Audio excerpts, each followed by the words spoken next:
ನಮಸ್ಕಾರ. ಭಾರತೀಯ ಆರ್ಥಿಕ ಸುದ್ದಿಯ 12 ಆಗಸ್ಟ್ ಬೆಳಗ್ಗೆ 6 ಗಂಟೆಯ ಆವೃತ್ತಿಗೆ ಸ್ವಾಗತ. ಈ ಸುದ್ದಿ ಆವೃತ್ತಿಯನ್ನು ನಿಮಗೆ ತಂದಿರುವವರು ಭಾವನಾ. ಇತ್ತೀಚಿನ ಸುದ್ದಿಗಳನ್ನು ಆಲಿಸಿ. ಸೆನ್ಸೆಕ್ಸ್ 78,154.25 388 ಪಿಟಿಎಸ್ 0.49% ಕುಸಿದಿದೆ. ಅತಿ ಹೆಚ್ಚು ಲಾಭ. ಅಟರ್ನಲ್ 2.50% ಏರಿಕೆಯಾಗಿದೆ. ಅತಿ ಹೆಚ್ಚು ನಷ್ಟ. ಅಲ್ಟ್ರಾಟೆಕ್ ಸಿಮೆಂಟ್ 2.14% ಕುಸಿದಿದೆ. ನಿಫ್ಟಿ 50 ಇಂದು 24,421.700.46% ಆಗಿದೆ. -0.46% ಕುಸಿದಿದೆ. ಎನ್ಎಸ್ಇಯ ಅಗ್ರ 50 ಕಂಪನಿಗಳನ್ನು ಟ್ರ್ಯಾಕ್ ಮಾಡುತ್ತದೆ. ಫಿಚ್ ಭಾರತದ ಬಿಬಿಬಿ ರೇಟಿಂಗ್ ಉಳಿಸಿಕೊಂಡಿದೆ. 6.4% ಜಿಡಿಪಿ ಬೆಳವಣಿಗೆ ಮುನ್ಸೂಚನೆ. ಫಿಚ್ ರೇಟಿಂಗ್ಸ್ ಭಾರತದ ಸಾರ್ವಭೌಮ ಕ್ರೆಡಿಟ್ ರೇಟಿಂಗ್ ಅನ್ನು ಸತತ 20ನೇ ವರ್ಷಕ್ಕೆ ಬಿಬಿಬಿನಲ್ಲಿ ಉಳಿಸಿಕೊಂಡಿದೆ. ರೇಟಿಂಗ್ ಸಂಸ್ಥೆಯು ಭಾರತದ ಜಿಡಿಪಿ ಬೆಳವಣಿಗೆಯನ್ನು ಶೇಕಡ 6.4% ಮುನ್ಸೂಚನೆ ನೀಡಿದೆ. ಎಲ್ ಮತ್ತು ಟಿ ತನ್ನ ಡೇಟಾ ಸೆಂಟರ್ ವ್ಯವಹಾರವನ್ನು 1,400 ಕೋಟಿಗೆ ವ್ಯೋಮ ಎಗೆ ಮಾರಾಟ ಮಾಡಲಿದೆ. ಲಾರ್ಸೆನ್ ಅಂಡ್ ಟೂಬ್ರೋ ತನ್ನ ಡೇಟಾ ಸೆಂಟರ್ ಮತ್ತು ಕ್ಲೌಡ್ ಸೇವೆಗಳ ವ್ಯವಹಾರವನ್ನು ವ್ಯೋಮ ಎಗೆ ವರ್ಗಾಯಿಸಲು ಒಪ್ಪಿಕೊಂಡಿದೆ. ಈ ವಹಿವಾಟಿನ ಮೌಲ್ಯ 1,400 ಕೋಟಿ ರೂಪಾಯಿ ಆಗಿದೆ. ಯುಎಸ್ ಇರಾನ್ ಬಿಕ್ಕಟ್ಟಿನಿಂದ ಕಚ್ಚಾ ತೈಲ ಬೆಲೆ ಏರಿಕೆ. ರೂಪಾಯಿ ಕುಸಿತ.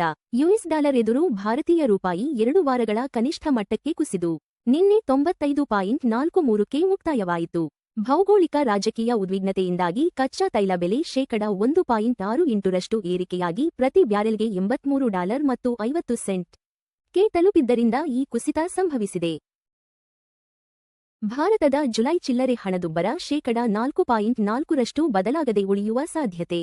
ಅರ್ಥಶಾಸ್ತ್ರಜ್ಞರ ಮಿಂಟ್ ಸಮೀಕ್ಷೆಯ ಪ್ರಕಾರ ಭಾರತದ ಚಿಲ್ಲರೆ ಹಣದುಬ್ಬರವು ಜುಲೈನಲ್ಲಿ ಶೇಕಡ 4.4% ಬದಲಾಗದೆ ಉಳಿಯುವ ಸಾಧ್ಯತೆಯಿದೆ. ಆಹಾರ ಪದಾರ್ಥಗಳ ಬೆಲೆಗಳಲ್ಲಿ ವ್ಯಾಪಕ ಏರಿಕೆಯ ಹೊರತಾಗಿಯೂ ಈ ಸ್ಥಿರತೆ ಕಂಡುಬಂದಿದೆ. ಸೆನ್ಸೆಕ್ಸ್ ಮತ್ತು ನಿಫ್ಟಿ ಕುಸಿತದೊಂದಿಗೆ ಭಾರತೀಯ ಷೇರು ಮಾರುಕಟ್ಟೆ ನಷ್ಟದಲ್ಲಿ ಮುಕ್ತಾಯ. ಬಿಎಸ್ಇ ಸೆನ್ಸೆಕ್ಸ್ ನಿನ್ನೆ ಶೇಕಡ 0.49% ಕುಸಿತ ಕಂಡು 78,154.25ಕ್ಕೆ ಮುಕ್ತಾಯವಾಯಿತು. ಅದೇ ರೀತಿ ಎನ್ಎಸ್ಇ ನಿಫ್ಟಿ 50 ಶೇಕಡ 0.46% ಇಳಿಕೆಯಾಗಿ 24,421.70ಕ್ಕೆ ಕೊನೆಗೊಂಡಿತು. ಜಾಗತಿಕ ಮಾರುಕಟ್ಟೆ ಏರಿಳಿತದ ನಡುವೆ ಚಿನ್ನ ಮತ್ತು ಬೆಳ್ಳಿ ಬೆಲೆ ಕುಸಿತ. ಚಿನ್ನದ ಬೆಲೆ ನಿನ್ನೆ ಪ್ರತಿ ಟ್ರಾಯ್ ಔನ್ಸ್ಗೆ $4,425 ಮತ್ತು 70 ಸೆಂಟ್ಗೆ ಕುಸಿದು ಶೇಕಡ 1.15% ಇಳಿಕೆ ದಾಖಲಿಸಿದೆ. ಬೆಳ್ಳಿಯ ಬೆಲೆಯು ಶೇಕಡ 1.53% ಇಳಿಕೆಯಾಗಿ ಪ್ರತಿ ಟ್ರಾಯ್ ಔನ್ಸ್ಗೆ $64 ಮತ್ತು 95 ಸೆಂಟ್ಗೆ ಕೊನೆಗೊಂಡಿತು. ಸರ್ ರತನ್ ಟಾಟಾ ಟ್ರಸ್ಟ್ ಉಪಾಧ್ಯಕ್ಷ ಸ್ಥಾನದಿಂದ ವಿಜಯ್ ಸಿಂಗ್ ರಾಜೀನಾಮೆ. ವಿಜಯ್ ಸಿಂಗ್ ಅವರು ಸರ್ ರತನ್ ಟಾಟಾ ಟ್ರಸ್ಟ್ನ ಟ್ರಸ್ಟಿ ಮತ್ತು ಉಪಾಧ್ಯಕ್ಷ ಸ್ಥಾನದಿಂದ ಕೆಳಗಿಳಿದಿದ್ದಾರೆ. ಈ ನಾಯಕತ್ವ ಬದಲಾವಣೆಯು ಟಾಟಾ ಟ್ರಸ್ಟ್ಸ್ ನಿರ್ವಹಣೆಯಲ್ಲಿ ಮಹತ್ವದ ಬದಲಾವಣೆಯನ್ನು ಸೂಚಿಸುತ್ತದೆ. ಅದಾನಿ ವಂಚನೆ ಪ್ರಕರಣದಲ್ಲಿ ಕಳವಳಕಾರಿ ಅಕ್ರಮಗಳನ್ನು ಉಲ್ಲೇಖಿಸಿದ ಯುಎಸ್ ನ್ಯಾಯಾಧೀಶರು. ಅದಾನಿ ವಂಚನೆ ಪ್ರಕರಣದಲ್ಲಿ ಕಳವಳಕಾರಿ ಅಕ್ರಮಗಳನ್ನು ಉಲ್ಲೇಖಿಸಿದ ಯುಎಸ್ ಫೆಡರಲ್ ನ್ಯಾಯಾಧೀಶರು ಸಮಸ್ಯೆಗಳನ್ನು ಪರಿಹರಿಸಲು ಪದೇ ಪದೇ ಪ್ರಯತ್ನಗಳು ನಡೆದಿರುವುದನ್ನು ಬೆಟ್ಟು ಮಾಡಿದ್ದಾರೆ. ಈ ಸುದ್ದಿಯ ಬೆನ್ನಲ್ಲೇ ಅದಾನಿ ಪೋರ್ಟ್ಸ್ ನಿನ್ನೆ ಶೇಕಡ 0.76% ಕುಸಿದು $1,668 ಮತ್ತು 20 ಪೈಸಾಕ್ಕೆ ಮುಕ್ತಾಯವಾಯಿತು. ಎನ್ವಿಡಿಯಾ ಸಿಇಒ ಅವರ $500 ಬಿಲಿಯನ್ ಈ ಹಣಕಾಸು ಯೋಜನೆಗೆ ಚೀನಾದಿಂದ ಅಪಾಯ. ಎನ್ವಿಡಿಯಾ ಸಿಇಒ ಜೆನ್ಸನ್ ಹುವಾಂಗ್ ಅವರು $500 ಬಿಲಿಯನ್ ಈ ಹಣಕಾಸು ಯೋಜನೆಯನ್ನು ಅನ್ಲಾಕ್ ಮಾಡಲು ಜಿಪಿಯುಗಳನ್ನು ದೀರ್ಘಾವಧಿಯ ಗ್ಯಾರಂಟಿಯಾಗಿ ಪ್ರಸ್ತಾಪಿಸುತ್ತಿದ್ದಾರೆ. ಆದರೆ ಈ ಮಹತ್ವಾಕಾಂಕ್ಷೆಯ ಯೋಜನೆಯು ಚೀನಾದಿಂದ ಗಮನಾರ್ಹ ಭೌಗೋಳಿಕ ರಾಜಕೀಯ ಅಪಾಯಗಳನ್ನು ಎದುರಿಸುತ್ತಿದೆ ಎಂದು ತಜ್ಞರು ಎಚ್ಚರಿಸಿದ್ದಾರೆ. ತಮಿಳುನಾಡಿನಲ್ಲಿ ಡಿಜಿಟಲ್ ವಾಣಿಜ್ಯ ಮತ್ತು ತಂತ್ರಜ್ಞಾನ ಪಾಲುದಾರಿಕೆ ವಿಸ್ತರಿಸಿದ ಫ್ಲಿಪ್ಕಾರ್ಟ್ ತನ್ನ ಮಾರಾಟಗಾರರು ಪೂರೈಕೆ ಸರಪಳಿ ಮತ್ತು ತಂತ್ರಜ್ಞಾನ ಪರಿಸರ ವ್ಯವಸ್ಥೆಯನ್ನು ವಿಸ್ತರಿಸಲು ತಮಿಳುನಾಡಿನೊಂದಿಗೆ ತನ್ನ ಪಾಲುದಾರಿಕೆಯನ್ನು ಬಲಪಡಿಸಿದೆ.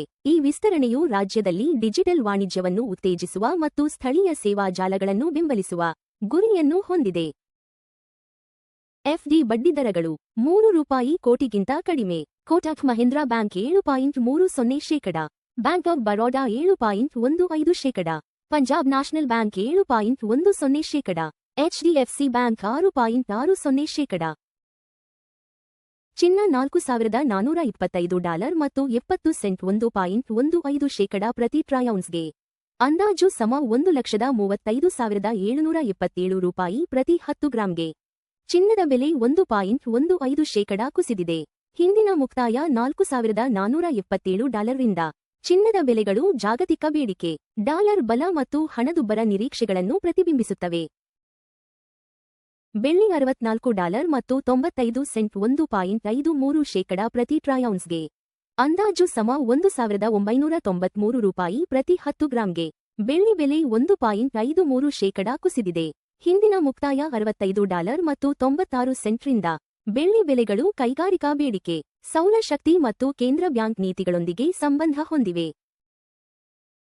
WTI ಕಚ್ಚಾ ತೈಲ $83 ಮತ್ತು 50 ಸೆಂಟ್ 1.68% ಪ್ರತಿ ಬ್ಯಾರೆಲ್ಗೆ ವಹಿವಾಟು ನಡೆಸುತ್ತಿದೆ. ತೈಲ ಬೆಲೆ 1.68% ಏರಿಕೆಯಾಗಿದೆ. ಹಿಂದಿನ ಮುಕ್ತಾಯ $82 ಮತ್ತು 12 ಸೆಂಟ್ರಿಂದ. ಕಚ್ಚಾ ತೈಲ ಬೆಲೆಗಳು ಭಾರತದ ಇಂಧನ ವೆಚ್ಚ ಮತ್ತು ಹಣದುಬ್ಬರವನ್ನು ಗಣನೀಯವಾಗಿ ಪ್ರಭಾವಿಸುತ್ತವೆ. US $95 ಮತ್ತು 43 ಸೆಂಟ್ಗೆ ಭಾರತೀಯ ರೂಪಾಯಿ ವಿರುದ್ಧ ವ್ಯಾಪಾರವಾಗುತ್ತಿದೆ. ರೂಪಾಯಿ ದುರ್ಬಲಗೊಂಡಿದೆ. ಹಿಂದಿನ ಮುಕ್ತಾಯ $95 ಮತ್ತು 43 ಪೈಸಾರಿಂದ. ದುರ್ಬಲ ರೂಪಾಯಿ ಆಮದು ವೆಚ್ಚವನ್ನು ಹೆಚ್ಚಿಸುತ್ತದೆ, ಆದರೆ ಐಟಿ ಮತ್ತು ಫಾರ್ಮಾ ರಫ್ತುದಾರರಿಗೆ ಪ್ರಯೋಜನವಾಗುತ್ತದೆ. ಎಲ್ಪಿಜಿ ಸಿಲಿಂಡರ್ ಬೆಲೆಗಳು ಪ್ರಮುಖ ನಗರಗಳು.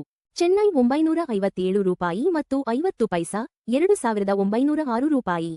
ಬೆಂಗಳೂರು $944 ಮತ್ತು 50 ಪೈಸಾ, $2,821. ಹೈದರಾಬಾದ್ $994, $2,985. ಆಂಧ್ರಪ್ರದೇಶ $966 ಮತ್ತು 50 ಪೈಸಾ, $2,921 ಮತ್ತು 50 ಪೈಸಾ. ಭಾರತೀಯ ಆರ್ಥಿಕ ಸುದ್ದಿ ನೋಡಿದ್ದಕ್ಕಾಗಿ ಧನ್ಯವಾದಗಳು. ಪ್ರತಿದಿನ ಬೆಳಿಗ್ಗೆ ಮತ್ತು ಸಂಜೆ 6 ಗಂಟೆಗೆ ನಮ್ಮ ಸುದ್ದಿಯನ್ನು ನೋಡುತ್ತಿರಿ. ಲೈಕ್, ಶೇರ್ ಮತ್ತು ಸಬ್ಸ್ಕ್ರೈಬ್ ಮಾಡಿ.